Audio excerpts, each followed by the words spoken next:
Welcome to the 8th video in this series covering the fundamentals of screenwriting and storytelling. If you'd like to watch the rest of the playlist, you can find it linked below or on the end screen of this video. When you think about dialogue, you probably think about iconic one-liners. Show me the money. Or writers with great dialogue style. What country you from? What ain't no country I ever heard of? They speak English and what?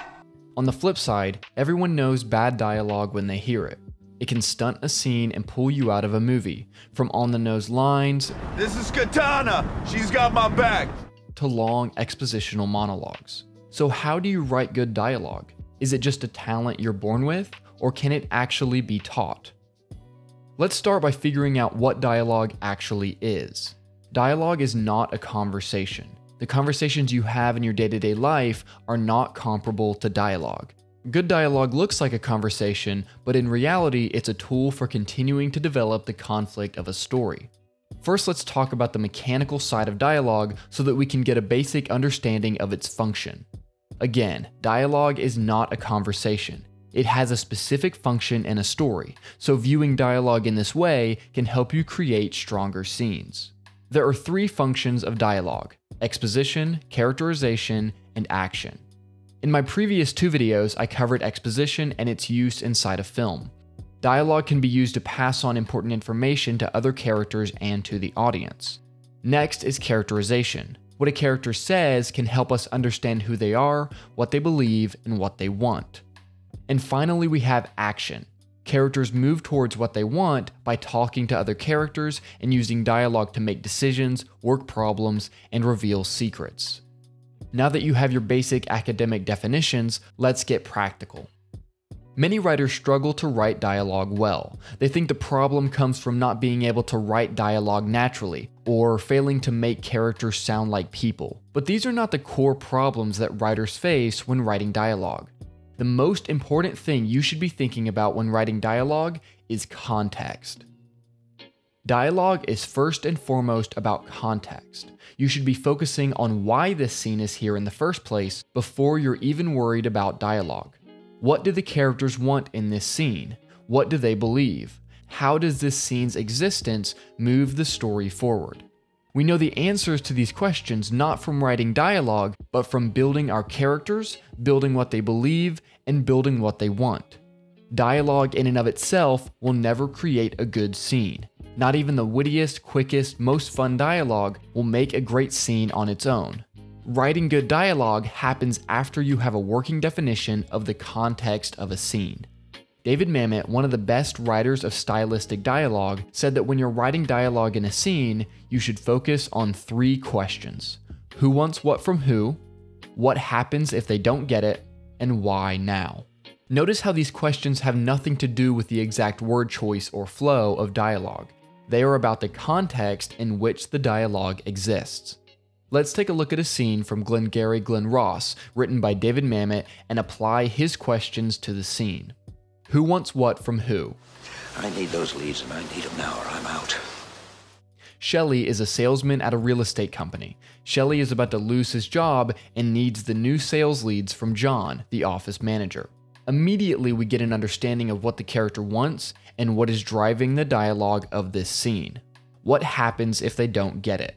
If Shelley doesn't get his sales numbers up this month, he'll be fired. He needs these new leads so that he can make sales.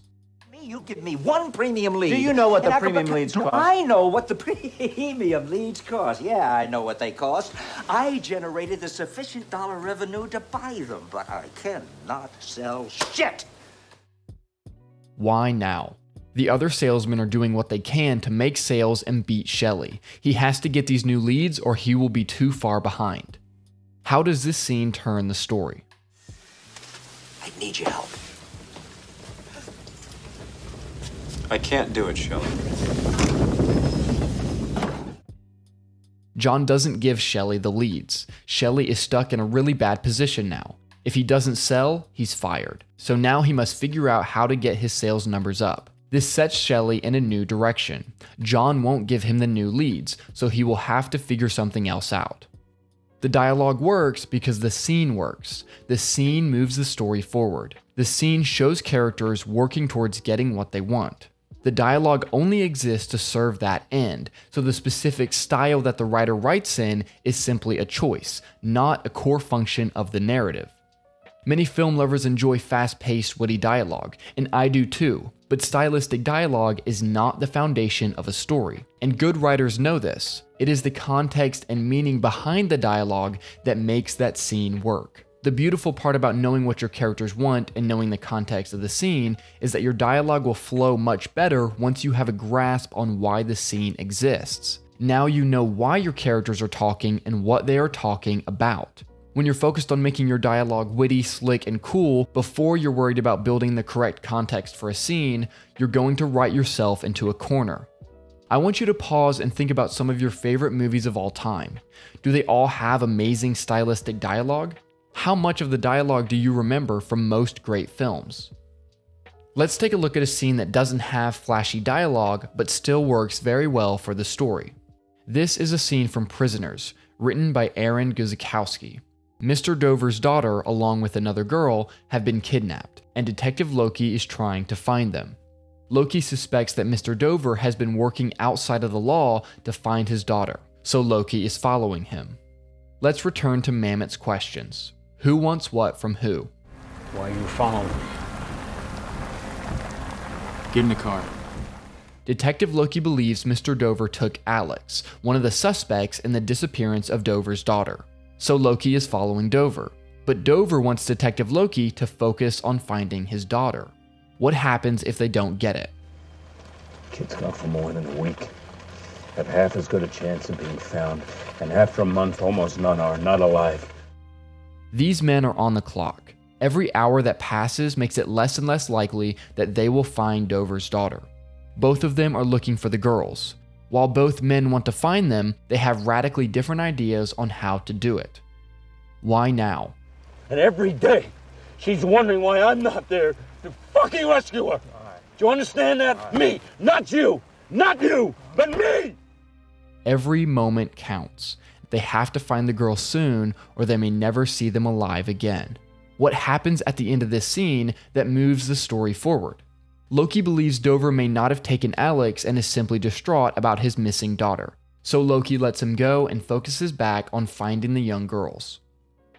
Notice how the dialogue isn't snappy, witty, or stylistic, but it's still powerful and is used to move the scene and the story forward.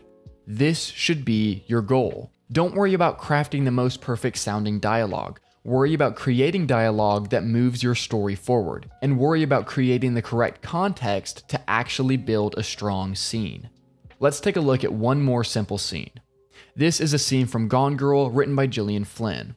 Nick's wife Amy has gone missing. Detective Boney is questioning Nick about her disappearance.